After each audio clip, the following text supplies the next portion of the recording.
Hello everyone, welcome to Tea Talks with Tolu.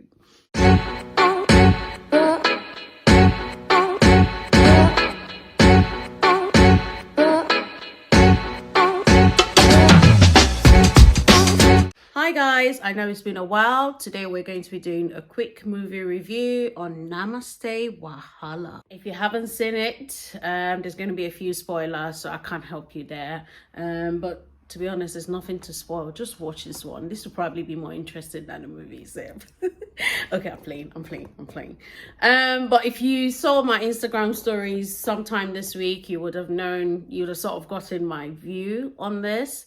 And if you haven't seen it and you're not on my Instagram, I don't know what you're still doing. You need to go join Tea Talks with Tolu on Instagram. Follow me, enjoy my stories, enjoy my feed, because if I do say so myself, it's pink, okay? Right, so let's go straight into it. Namaste Wahala. So it's a classic story of, interracial marriage, a couple falling in love. The girl is Nigerian, the boy is Indian, and obviously the whole drama of, parents not supporting, and culture clash, all of that. And then, in the end, love wins. So it's a classic story. Nollywood is a huge fan of this already. They do the stories all the time. Igbo Hausa, Igbo Yoruba, Yoruba Hausa, all of that, Yoruba Igbo.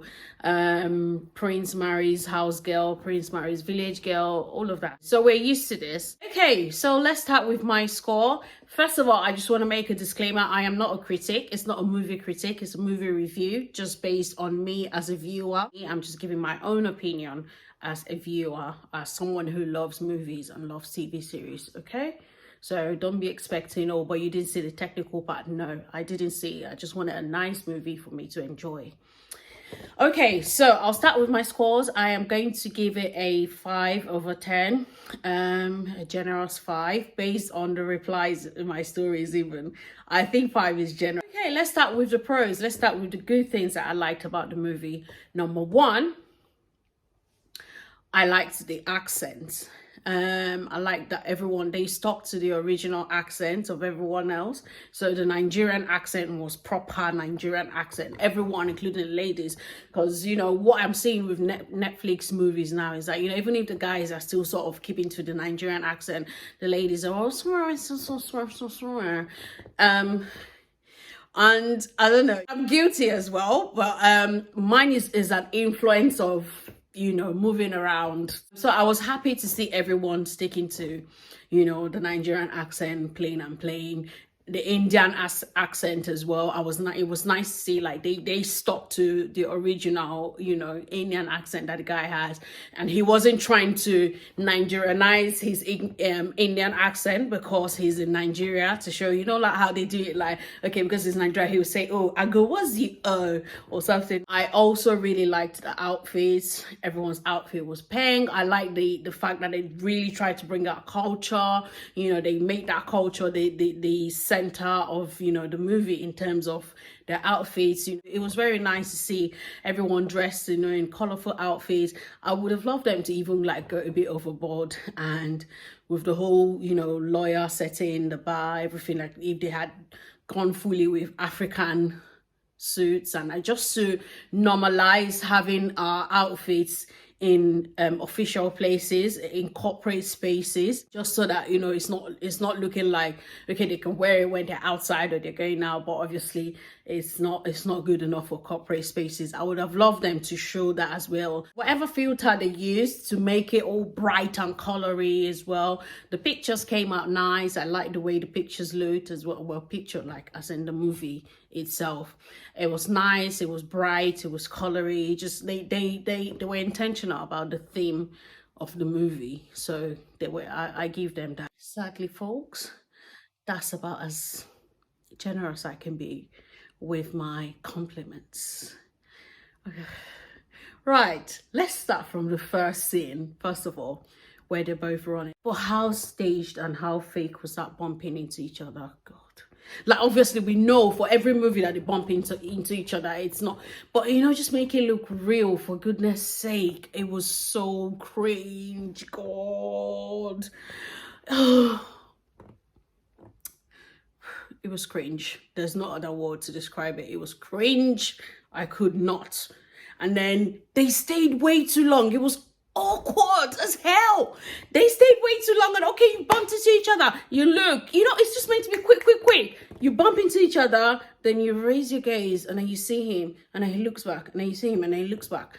And then that's it. And then everyone will be like, oh, sorry. And then you stand up. That's it. They stayed there for like 10 minutes. That first scene already set the tone of the movie for me. It already put me off. I was like, I can't deal with this. I don't know what these people are going to do for 1 hour, 46 minutes if the first scene is already like this. Then she finished running. Then she came back home. Didn't bother. Nah, okay, now this is me. Okay, you don't do this. And then she came back, straight went onto the dining table and started eating. Are you okay? In Nigeria, in a Nigerian home? First of all, in Nigeria with 35, 40 degrees, that you finish running around in the sun, you're not going to be sweaty. And then you not come straight and come and sit on the dining table. That's never going to happen. I don't care how old you are. That's never going to happen in a Nigerian home. Like, you go out and you're coming back even, and you come and sit bam straight, and then you say you want to eat. No matter how old you are, your mom is going to shout, go and take off your outside clothes. What's your problem? Go and put on clothes. Do you get? Let alone you went to run and jog on top of beach, came back, and then you sat in those same clothes in the dining, and then you're dishing out food. Please. No, I don't stand for that nastiness. The storyline was quite weak. It's a traditional, it's a standard storyline, so there isn't much that you can do about it. I guess what they could have done is put in a bit more drama. There was no drama, there was no fear, there was no suspense. Okay, another thing that really annoyed me with this movie, I think this was the one that annoyed me the most, were the soundtracks. Not soundtracks like what's it called? Not the major. I like the actual major soundtrack. Namaste, wahala. I like that one because it was like a mix of Afrobeat and a bit of Indian fusion. So that was quite nice. But like soundtracks where they're doing like sound effects, not soundtrack, sound effects. The sound effects were the most annoying. Oh my god! Like, give it a break. The girl can take a spoon like this and wants to eat. They'll do dum dum dum. What's happening? Someone just wants to enter the car and just drive.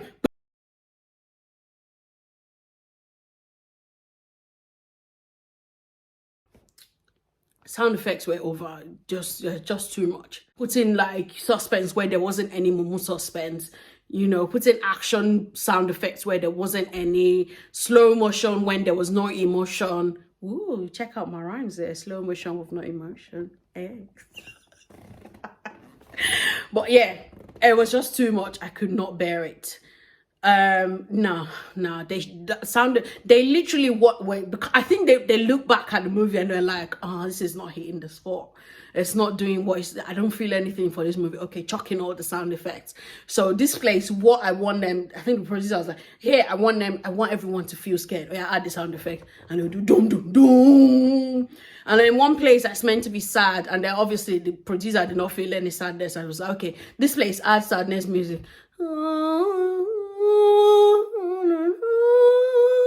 No, it wasn't working. It was just annoying that they were trying to cue us into, what to feel about the movie rather than just letting it happen. So that was very, very annoying. I liked Ima, the guy's friend, the Indian guy's friend, even though he was an exaggerated version of a typical Nigerian guy. But it was nice, at least. I like how he kept to, his Nigerianness. It's like the average Nigerian guy that you would meet on a normal day. An exaggerated version. But yeah, it's on camera. It has to be sort of exaggerated. It was nice. Her friend. I think what really broke this movie was that there was no chemistry. Anywhere there's meant to be chemistry, there was no chemistry. For the main actors, there was no chemistry between the Indian guy and the lady. There was nothing. It did not spark. There was no spark. There was no sparkle. There was no butterfly. There was nothing. You didn't feel for them. You were not connected to them. You didn't relate with them. There was, nothing there to make you want this relationship to succeed, to make you root for the relationship. There was no chemistry. The parents, there was no chemistry between the parents. There was no chemistry between the Indian parents. There was no chemistry between RMD and Joke. So, Auntie Joke, I don't know why they just put Auntie Joke in that spot. Auntie Joke and Uncle RMD, they just gave them this whack storyline to do. There was no chemistry between them, sadly. I don't know why it didn't work. They are both great, great, great. They're legends, basically. Ima and the guy, and the Indian guy, I can't remember his name, sorry. This is how uninterested I was in the whole movie. They're the only ones that had a bit of chemistry going with their banter and everything. That's all. Every other person, zero. Okay, let's even come to the lawyer scene where the first mediation scene. That was so cringe. I could not even believe it. Like, why are you doing this? Why all of this? And then why is it that CCTV was an afterthought for a lawyer? Like, the fact that they said it happened in a hotel, what's the first thing you're thinking of? Get the CCTV. As a defense lawyer, that's the first thing you're going to get to see what actually happened. Why is it that it's when you went into mediation and everything, you now remember, oh, CCTV, when they've already had, opportunity to tamper with it? Okay, Coca-Cola, Coke. I get that you were the sponsor of the movie, but really, it was just too much. It was just in our face. I haven't even checked. I just know they were definitely sponsors just because of how in our face they were. Like, she's crying, they'll put Coke by her side, by the side, or she's crying and sip Coke small. The one that annoyed me the most was when they said, oh, it's so stressful. You guys have been moaning, you've been moody for all this while. We need to take you out. Like, they painted the whole thing like they want to go out, have fun, everything. Next thing, what did we see? The fun that they went to go have is to sit down and be drinking Coke under umbrella. Are you okay? Are you okay? Which adult, full-grown adults in this life say I want to go and have fun, and then they'll now go out to go and buy bottled Coke and sit down and be sipping Coke? Like, anyway, with these few points of mine, I hope I've been able to convince and not confuse you that Namaste Wahala was a miss and not a hit. Okay. All right, guys, thank you all so much. Please, as I said, don't forget to follow me on Instagram. Catch us out there. We have so many things going on there. And I actually just saw Malcolm and Marie. I'm going to be reviewing that as well. So please don't forget to catch up on the rest of them. Okay, bye.